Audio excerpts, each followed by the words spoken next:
De la ville de Brumat. Ah, il y a un truc là. C'est celle-là. Attends, on se dépêche. Vite, vite.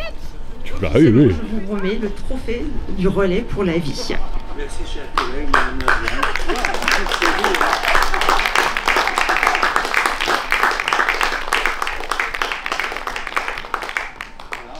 Voilà. Et vous pouvez garder le micro pour quelques mots. Oui, je vais dire quelques mots, effectivement.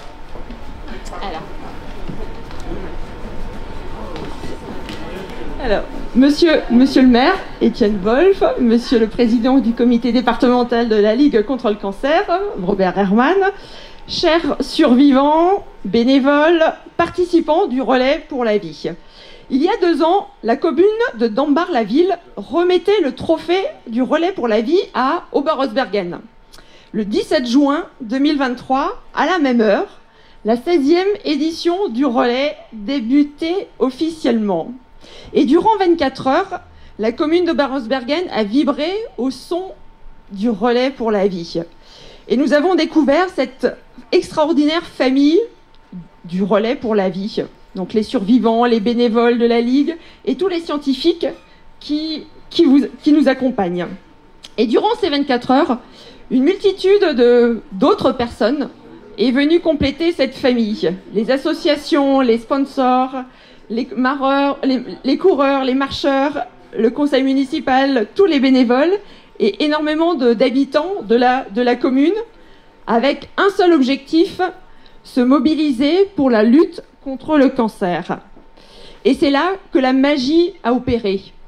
Il y a eu des sourires, des personnes contentes d'être là.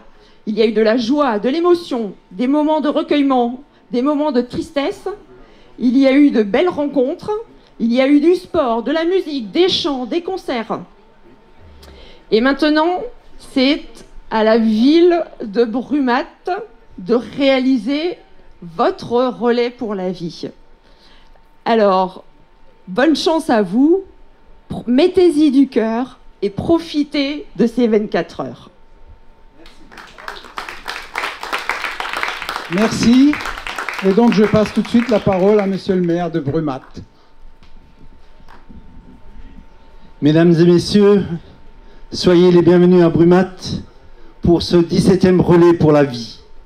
Je tiens à saluer tout particulièrement monsieur le sénateur Claude Kern, monsieur le député Vincent Thiebaud, madame Wolfugel, mon binôme à la CEA, monsieur Robert Herrmann et son équipe qui œuvrent tout au long de l'année pour contribuer pleinement à cette lutte contre le cancer. Je voudrais aussi saluer tous les représentants, d'une manière ou d'une autre. Il y a des chefs d'entreprise, je le sais, qui sont présents aujourd'hui, discrètement, mais ils sont là. Et tous ceux qui, d'une manière ou d'une autre, nous soutiennent ou ont soutenu ce relais, cette démarche, un grand, grand merci. Alors, je voudrais bien sûr saluer aussi Madame Matelin, qui est à nos côtés, Madame Dumont, qui est à nos côtés aussi, qui sont très actives dans tout ce qui est lutte contre le cancer. Merci beaucoup.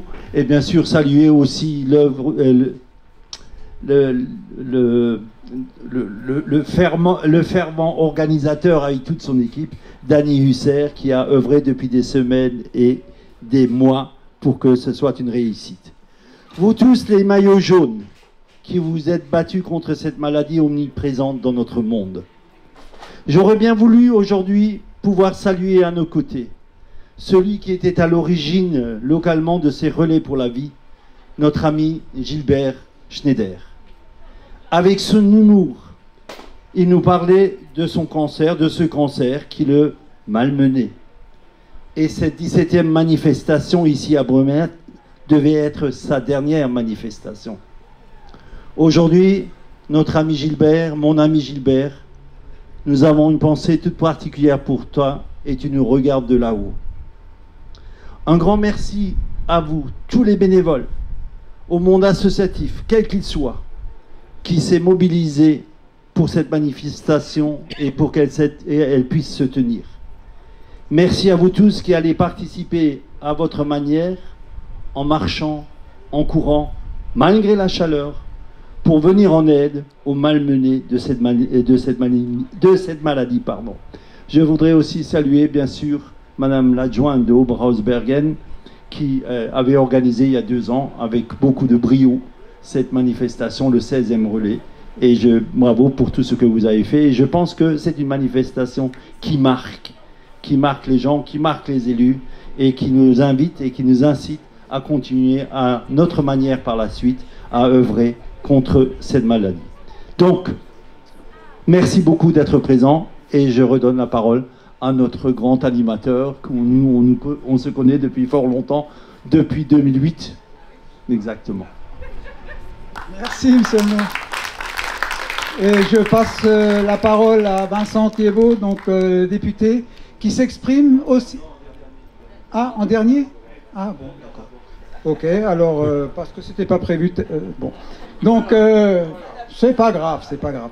Donc, alors, la parole est à Robert Herrmann, le président de la Ligue contre le cancer du Bas-Rhin, qui a été élu au conseil d'administration nationale pas plus tard qu'avant-hier. Bravo, bravo. Monsieur le maire, mesdames et messieurs, je veux m'associer à l'ensemble des salutations, saluer en particulier ceux qui sont les plus acteurs dans la lutte contre le cancer, le professeur Matelin, qui nous fait l'amitié, j'y reviendrai tout à l'heure, d'être présente alors qu'il y a un très grand congrès à Stuttgart et qu'elle a accepté de modifier son emploi du temps. Madame Dumont, qui représente l'ICANS, dont chacun connaît l'excellence. Je me réjouis aussi de la présence de Madame l'adjointe d'Oberhausbergen qui fidèlement est venue nous rendre visite. Et de la présence des députés et sénateurs, je dois dire quelque chose, c'est qu'ils sont systématiquement présents et fidèles dans l'engagement dans la lutte contre le cancer. Et j'en profite pour les remercier de cette attention qu'ils nous portent en permanence. Mesdames et messieurs, chaque jour, ce sont plus de 1200 nouveaux cas de cancer qui sont diagnostiqués. Depuis 1990, le nombre de cas a presque doublé chez les hommes, avec une hausse de 65% et augmenté de 93% chez les femmes. Ces chiffres sont d'autant plus frappants qu'ils reflètent des réalités de vie douloureuses vécues par des familles entières. Certes, le vieillissement de la population et les progrès en matière de diagnostic expliquent en partie cette tendance, mais il serait réducteur d'en rester là. L'environnement dans lequel nous vivons, l'air que nous respirons, l'eau que nous buvons, les aliments que nous consommons, les matériaux qui nous entourent, ont tous un impact direct sur notre santé. Et pourtant, 40% des cancers pourraient être évités. Ce chiffre est immense. Il signifie une chose. Nous avons un pouvoir d'agir en luttant contre les causes évitables, le tabac, l'alcool, l'alimentation déséquilibrée, le surpoids, l'exposition excessive au soleil. Nous pouvons changer le cours des choses. Et plus encore, nous le devons collectivement et individuellement. La prévention est au cœur de notre action. Elle passe par des gestes simples du quotidien, par l'information, par l'accès aux tests de dépistage. Elle passe aussi par la vaccination, comme celle qui protège les jeunes contre le virus du papillomavirus. Et hop là, je prie de m'excuser. Voilà. Et qui permet d'éviter certains cancers dès l'adolescence. Dans ce combat, la Ligue contre le cancer joue un rôle fondamental. Elle est aux côtés des personnes malades. Elle est aux côtés de leurs proches. Elle soutient les aidants. Elle est présente sur tout le territoire. Et elle investit massivement dans la recherche. Je veux rappeler ici que la Ligue est au niveau national le premier financeur privé de la recherche, avec quelques 42 millions d'euros consacrés pour faire reculer la maladie. Ces investissements permettent d'accélérer les découvertes scientifiques, de rendre les traitements plus efficaces, les parcours de soins plus humains, et surtout, ils nourrissent un espoir tangible. Faire du cancer une maladie chronique avec laquelle on puisse vivre et que celui-ci ne soit plus, pour les uns et les autres, une sentence. Je veux ici saluer l'excellence de l'offre de soins en Alsace, tout particulièrement à Strasbourg, et remercier sincèrement l'ensemble des praticiens, chercheurs, personnels soignants pour leur engagement quotidien, leurs compétences, mais aussi, et j'en suis également témoin, leur humanité. Ils sont le visage du courage, de l'excellence au service de la vie. Je souhaite aussi rendre, comme l'a fait Étienne, hommage à Gilbert Schneider, dont cette manifestation devait clore quelques 10 années de présidence. Son action, son engagement, son humanité nous accompagnent aujourd'hui dans ce moment émouvant que nous partageons. Merci à vous, monsieur le maire, cher Étienne, à ton équipe municipale, monsieur Husser en tête, aux associations brumatoises, aux entreprises partenaires, aux services techniques pour votre soutien sans faille. Et bien sûr, merci à l'ensemble des salariés, avec à sa tête la directrice, Pascal Blaise, que je ne vois plus, mais qui est tout proche de nous, qui est là-bas, et l'ensemble des personnels de la Ligue qui portent cette mission jour après jour avec tant de générosité. En un mot, je veux d'une manière particulière saluer le professeur Matelin, que je remercie chaleureusement une nouvelle fois d'avoir modifié son emploi du temps pour être des nôtres. Vous incarnez, madame, cette alliance précieuse entre rigueur scientifique, excellence chirurgicale et proximité humaine. Merci donc pour votre présence aujourd'hui, qui est pour nous extrêmement importante. Mesdames et messieurs, chers amis, je vous remercie de votre attention. Prenez soin de vous. Partagez avec nous l'élan d'espoir et de solidarité qui nous unit aujourd'hui.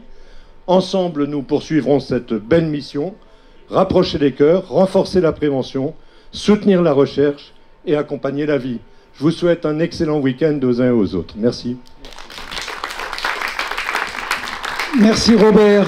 J'ai oublié de préciser tout à l'heure que le maire, M. Étienne Wolf, prenait la parole aussi au nom de Christian Wolf-Hügel, donc son binôme au Conseil d'Alsace. Et maintenant, c'est le député qui va prendre la parole à Madame Matelin.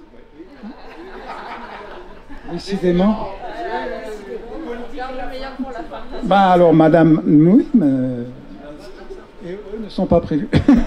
Donc, voilà, donc c'est Madame Matelin, donc présidente de l'Académie nationale de chirurgie. Merci beaucoup, merci pour vos bons mots, ça me touche vraiment énormément. Je suis très heureuse d'être là et je suis bien plus contente d'être à Brumath qu'à Stuttgart. Merci de m'accueillir parmi vous. Et puis moi j'avais envie de partager avec vous juste des bonnes nouvelles sur le cancer. Pas beaucoup, mais je vais vous en donner 5. D'abord, ce que vous avez dit, Monsieur Herman, est évidemment tout à fait juste.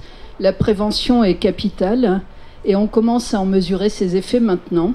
La lutte contre le tabagisme, parce que les consommations diminuent, contre l'obésité, contre la sédentarité, contre l'absence de soleil aussi, il faut s'exposer un petit peu, avoir un peu de vitamine D, la lutte contre les carences en sommeil, tout ça on arrive à le mesurer maintenant.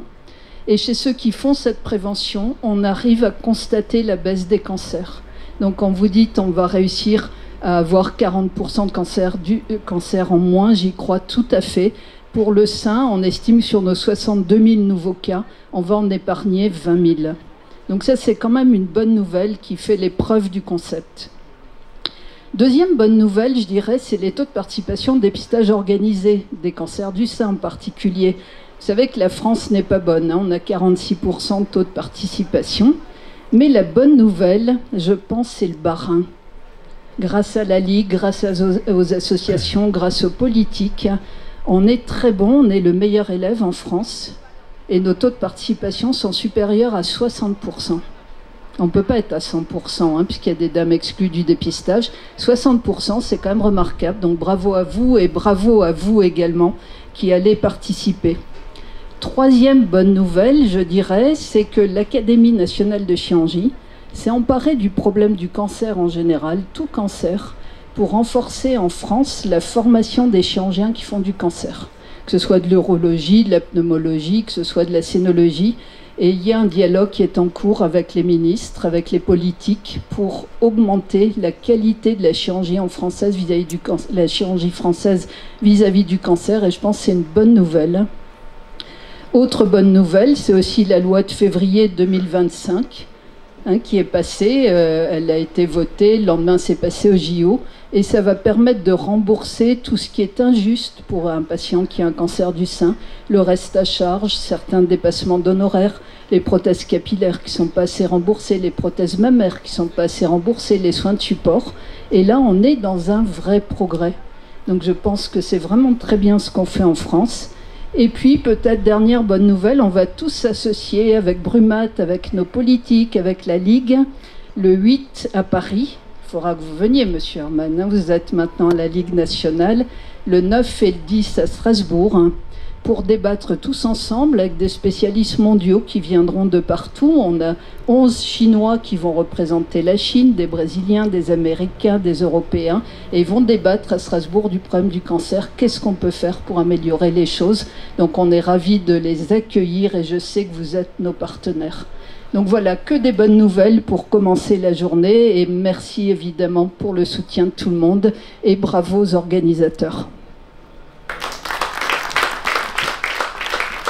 Merci. J'ose à peine annoncer le suivant. Je peux y aller cette fois-ci? Non. Monsieur le député, c'est bon cette fois-ci. Donc voilà, et qui s'exprime aussi au nom de monsieur le sénateur. Voilà. Voilà. Bonjour, comme quoi le Sénat et l'Assemblée nationale savent s'entendre pour de bonnes causes. Tout à fait. Donc je parlerai au nom aussi et j'associe Claude Kern, donc sénateur. Cher Claude, donc permettez-moi de me joindre à l'ensemble des salutations pour gagner un petit peu de temps, et comme ça permet aussi d'éviter qui que ce soit. Juste vous dire qu'effectivement on est ravis d'être ici déjà pour vous soutenir, ravis ici pour soutenir cette cause, déjà avoir une pensée pour tous ceux qui sont battus contre la maladie. Nous sommes tous autour de nous, je pense on a vu des proches, des amis qui ont été touchés, on sait la dureté. Je permets aussi d'avoir une pensée aussi pour les familles, parce que c'est vrai que la priorité c'est le malade, mais c'est aussi très compliqué, notamment pour les mères quand il y a des enfants, et je sais de quoi je parle, c'est très compliqué aussi pour eux, et on se doit soutien. Juste pour vous dire, vous avez annoncé les bonnes nouvelles, on continue à y travailler à l'Assemblée nationale avec le Sénat, puisque j'avais porté une loi sur l'accompagnement des familles pour les enfants atteints de cancer, et cette loi est au Sénat.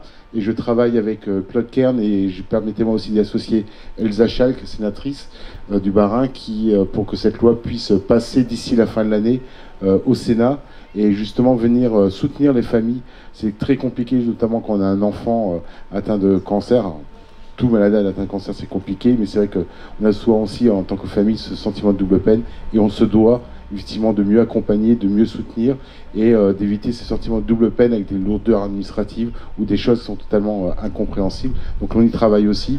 On y a travaillé aussi dans la loi de finances, puisqu'on a pu, en travaillant avec le ministre Philippe Baptiste, on est en train de concrétiser 15 millions d'euros pour la recherche appliquée en clinique, la recherche clinique notamment, qui viendra se rajouter aux montants qui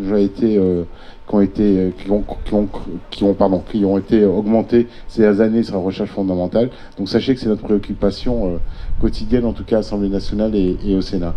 Donc merci à tous ceux qui sont là aujourd'hui pour soutenir cette cause, qui est une cause nationale. J'ai une pensée effectivement à tous les gilets jaunes. Pensez aussi ravi de pouvoir vous voir ici. Pensez aussi pour les moments difficiles que vous avez pu vivre. Pensez aussi pour toutes les familles qui les accompagnent, et un grand merci à l'ensemble des bénévoles, aux organisateurs qui permettent de faire tourner cette cause. Vous l'avez dit, la prévention est essentielle. Des fois c'est un peu compliqué, et je sais de quoi je parle. Il y a des habitudes qu'on a du mal à perdre, c'est une lutte. J'essaye, mais voilà, j'avoue, je suis fumeur, c'est pas évident.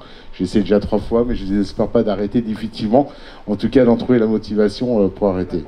Voilà, et je suis donc sous l'œil bienveillant du sénateur qui jouera le gourou sur ce coup-là. D'accord? C'est ça. Voilà, bon écoutez, je ne vais pas dire beaucoup plus. Passez un beau week-end, faites une belle course, et surtout profitez, amusez-vous. Je pense que le plus beau signe contre la maladie, c'est le sourire, la vie et le plaisir. Merci à vous, et encore un grand bravo pour cet événement, et merci à l'île de Brumath de permettre cet événement. Bien, les discours étant terminés, je déclare ouvert ce 17e relais pour la vie.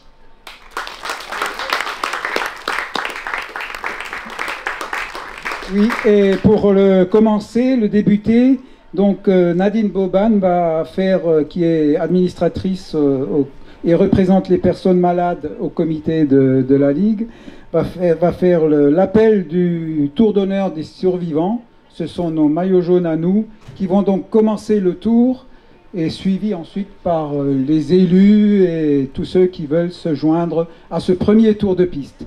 Nadine. Voilà, bonjour, je suis très heureuse d'être avec vous de nouveau cette année. Je vais faire l'appel des prénoms. Vous pourrez, au fur et à mesure que vous entendez votre prénom, vous pouvez vous avancer près de l'arche bleue qui est là-bas et comme ça, on vous donnera le top du départ après.